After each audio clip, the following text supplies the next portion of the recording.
Nos ajudem com um like aí, porque o A Deriva é o menor podcast da podosfera e precisamos da sua ajuda. Dá um like para nos ajudar. Eu adoro esse início. Né, que é Varginha, Noite Oficial dos OVNIs. Noite Oficial dos OVNIs já ouvi falar. Essa não. Não? Qual que é essa história?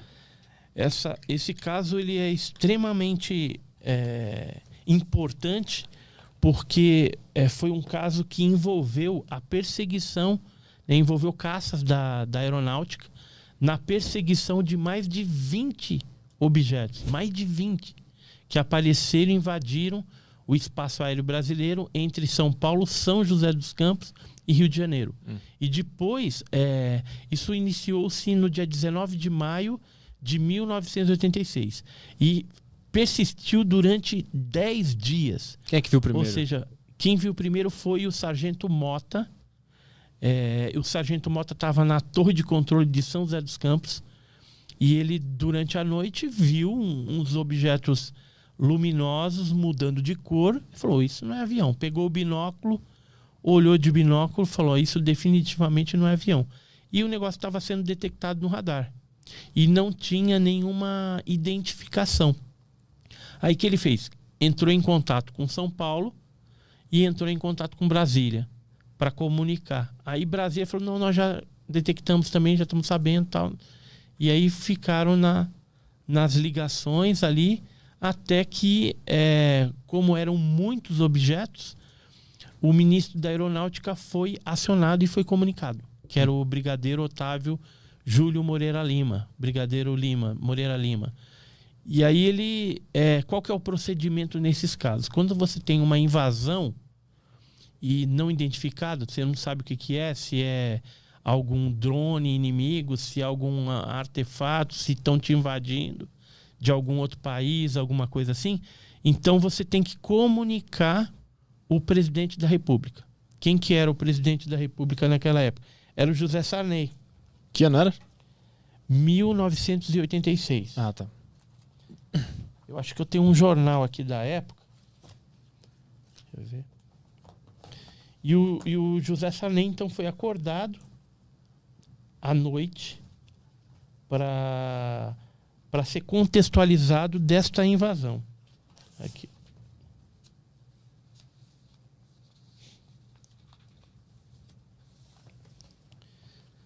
E aí, por que ele foi contextualizado? Porque somente o presidente pode autorizar a decolagem de naves de interceptação, porque pode virar uma guerra. Então lá, prontidão contra os discos voadores, Força Aérea informa Sarney do alerta geral. E aqui ele cita, né? O presidente José Sarney foi informado pelo ministro da Aeronáutica, brigadeiro Otávio Moreira Lima, da presença e perseguição de discos voadores na região de São José dos Campos e Rio de Janeiro, no momento em que o SINDAC, Centro Integrado de Defesa Aérea e de Controle de Tráfego Aéreo, acionou em Brasília às 8 horas da noite da última segunda-feira o seu alarma de ataque geral. Então, assim, os objetos apareceram, todo mundo comunicado, Sarney acordou lá e falou, não, beleza, deixa eu mostrar. Pode mandar as naves de interceptação.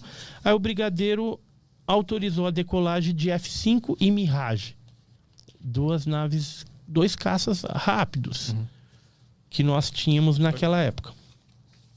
E aí foi feita a perseguição, um monte de gente viu, viram em outros locais também, na Escola de Especialistas da Aeronáutica, lá em Guaratinguetá. Houve um militar que deu depoimento para nós, que é isso daqui, ó, Capitão Sérgio Fiuza. Ele chegou a falar que ele e mais de 2.000 militares, entre alunos e professores da Escola de Especialistas da Aeronáutica, estavam de prontidão no pernoite quando viram esses objetos fazerem evoluções lá. E a instalação militar foi jogada num blackout, ou seja, houve um blackout, ficou nas escuras durante algum tempo, até que eles acionassem os geradores. O Osiris Silva, né, ex-presidente da Embraer, da Petrobras, Ele, juntamente com um comandante auxílio, também viu na época. E ele chegou a escrever esse livro, Decolagem de um Sonho, que relata esse avistamento. Ele chegou a pedir autorização para a torre de controle para tentar perseguir um desses OVNIs naquela época, no dia 19. Ele foi? Não conseguiu chegar nem próximo. Mas foi autorizado, ele tentou ir lá. Tentou. Quando eles foram perseguir, não acharam nada. Mas o objeto foi se afastando e eles não conseguiram chegar perto. E aí o ministro da Aeronáutica, ele pediu, né, foi convocado lá uma comitiva de imprensa, Globo, Manchete, todas as TVs lá, e ele foi publicamente falar o que estava acontecendo, porque um monte de gente viu, não tinha como tapar o sol com a peneira, e levou junto com ele controladores de tráfego aéreo, os pilotos que perseguiram, para dar depoimento. Saiu no Fantástico, né? Você acha na internet muita coisa a respeito da noite oficial dos OVNIs. E aí ele prometeu, em 10 dias, soltar um relatório. Só que esse relatório demorou anos. O caso aconteceu em 86. Em 2009, ele liberou no Arquivo Nacional o relatório. Que parte do relatório é esse aqui, da Aeronáutica, que eles não chegaram a conclusão nenhuma do que eles perseguiram. Mas tá claro aí que não se trata de nenhum drone, nenhum armamento secreto de outra nação, e diz que os objetos eram inteligentes de alguma forma, né? Os movimentos que eles faziam, a aceleração que eles faziam era algo absurdo. Teve um dos pilotos que disse que o objeto saiu de uma velocidade 0 para Mach 15. 15 vezes a velocidade do som. Enquanto que a aeronave dele, o caça de interceptação, estava a 1 Mach,02. Imagina, o OVNI imprimiu 15, Mach 15, ele estava a 1. Caramba. Então deixou no chinelo mesmo, deixou o piloto no chinelo. Isso aqui não é o diálogo deles, né? Isso aqui é a sequência dos fatos, né? É a sequência dos fatos. Esse 0032Z... Momento, horário Zulu.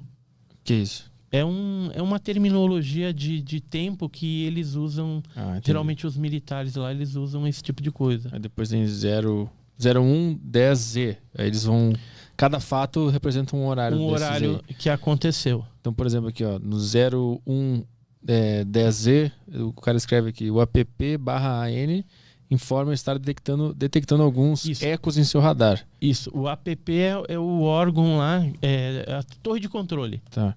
Aí ele continuou, os ecos radar informado pelo app não estavam sendo visualizados pelos equipamentos do COPM. Então, sabe o que é isso? Ele está falando que alguns objetos, às vezes eram detectados em radares, mas não eram avistados. E outros eram avistados, mas não eram detectados nos radares. Entendi.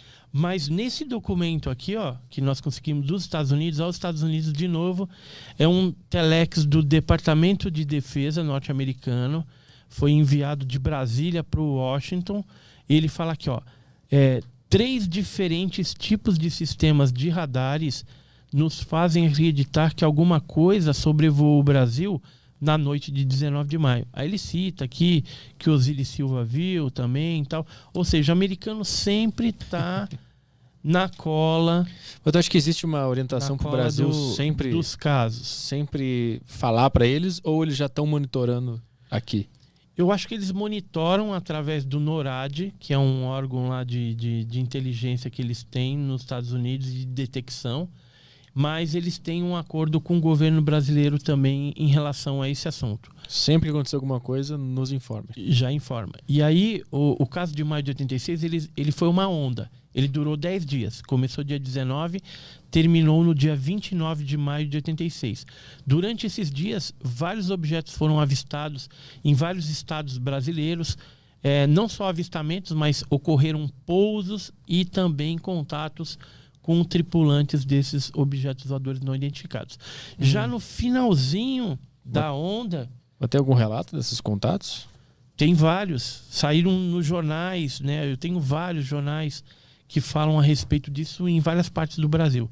E já no finalzinho, em Santos, um objeto em forma de cilindro foi visto sobre o mar no dia 29, onde novamente várias luzes, mais de 20, convergiram e foram em direção até que o objeto maior desapareceu. Isso foi detectado novamente na Torre de Controle de São Paulo, Brasília, São José dos Campos, só que nessa ocasião, embora os militares conversaram entre si, não foi permitida a decolagem das naves para perseguir, porque na primeira perseguição não deu certo. Já estava no 10º dia? Já estava no 10º dia e os objetos praticamente sendo recolhidos por um maior sobre o mar lá de Santos. E aí, depois de um certo tempo, depois que sumiu todos esses plots, né, esses pontos luminosos dentro desse maior, o objeto maior desapareceu da tela de radar. Mas que tipo de contato eles tiveram com a tripulação desses objetos? Então, em Santa Catarina, por exemplo, e no Paraná, a gente soube de casos de pouso de pessoas que viram seres. Mas não chegaram a ter um tipo de interação. Em Minas Gerais teve um caso de abdução. Durante esses 10 dias, a gente está falando. Durante esses 10 dias. E aí, no interior de São Paulo, mais ali para a região lá eu não lembro se era Ipirá, Sumaré, Piracicaba, para aquelas bandas ali. Houve pouso também, com um avistamento de ser e ficou a marca no chão. E essa abdução tem algum relato do que aconteceu? Não. Do que aconteceu com a pessoa? Não lembro assim de cabeça. Do caso específico desse aí, não. Eu teria que dar uma relida lá para tentar lembrar. Que é muitos casos, sim, né? Mas teve contato dos militares com a tripulação desses objetos? Não. Durante a perseguição? Não, nada. Não. Nenhum sinal, nada. Que loucura. Foi só luz. Eles viram luz, filmaram essa luz.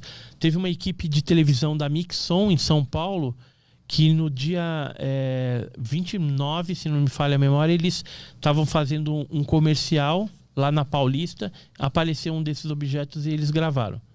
Gravaram, inclusive, assim, a Lua e o objeto, para mostrar, olha, não é a Lua que eu estou filmando, a Lua está aqui, o objeto está ali. Isso tem como o público acessar isso aí? Tem. Esse vídeo? Tem. Tá no YouTube? Tá no YouTube. Procura aí, como é que a gente procura isso aí?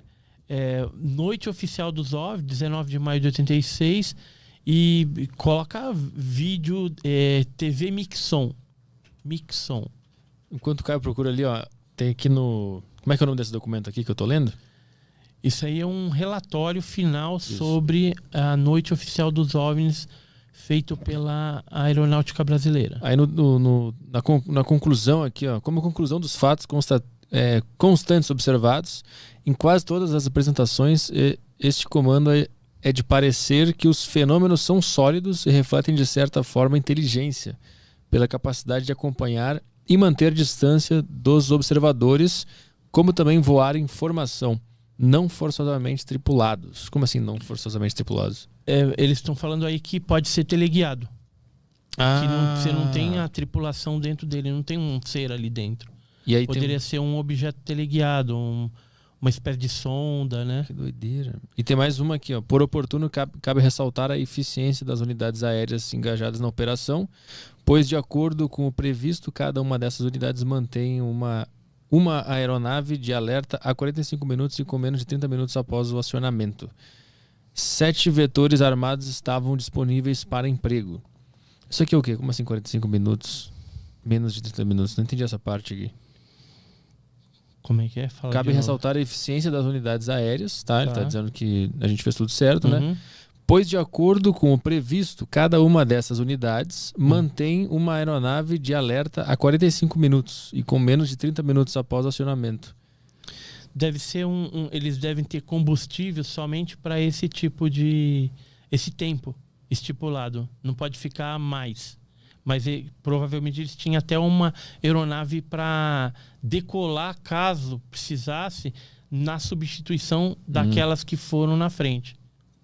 Ele tem toda a descrição aqui desse objeto. Ó. Produzem ecos radar não só do sistema de defesa aérea, como também das aeronaves interceptadoras. Isso, foi detectado no radar interno das aeronaves e também das torres de controle. O item B, ó, variam suas velocidades da gama subsônica até supersônica, Aí. bem como mantêm-se em voo pairado, tipo um beija-flor. Isso, ficavam paradão assim, ó. C, variam suas altitudes abaixo do FL 050. Aí termo. é tipo assim, na parte aérea, eles criam algumas altitudes como se fossem pistas, né? Entendi. Então É uma dessas pistas. É uma dessas pistas de acordo com a altitude. Aí ele fala que eles variam abaixo da FL 050 até altitudes superiores à FL 400. Isso. D, às vezes são visualizados devido a luzes de cores brancas, verdes, vermelho. Outras vezes não se tem indicação luminosa. Então ele apaga e aparece de novo. Ele estava ali, só que você não estava enxergando. Sim. Porque a luminosidade dele estava totalmente apagada. E em alguns momentos ele era multicolorido, né? Como ele está falando aí, tinha várias cores. O item E aqui. Tem capacidade de acelerar e desacelerar de modo brusco. F, capacidade de efetuar curvas com raios constantes e outras vezes com raios indefinidos. Então, não necessariamente tem um volante pré-definido. Ele consegue se movimentar em todos os ângulos possíveis. Que loucura. A gente tem esse vídeo. E aceleração com modo brusco, se for um avião, dependendo da aceleração, você esmaga o piloto na parede, Sim, entendeu? Com a inércia, né? Então, mas nesses casos, não. Vê se tem ali. Marinha. Então, o primeiro lá, qual era o primeiro? A Noite dos OVNIs no Brasil, mas foi um episódio, um podcast? Ah, não, Aviões e Músicas. Ah, é o vídeo do cara lá, tá. Não tem.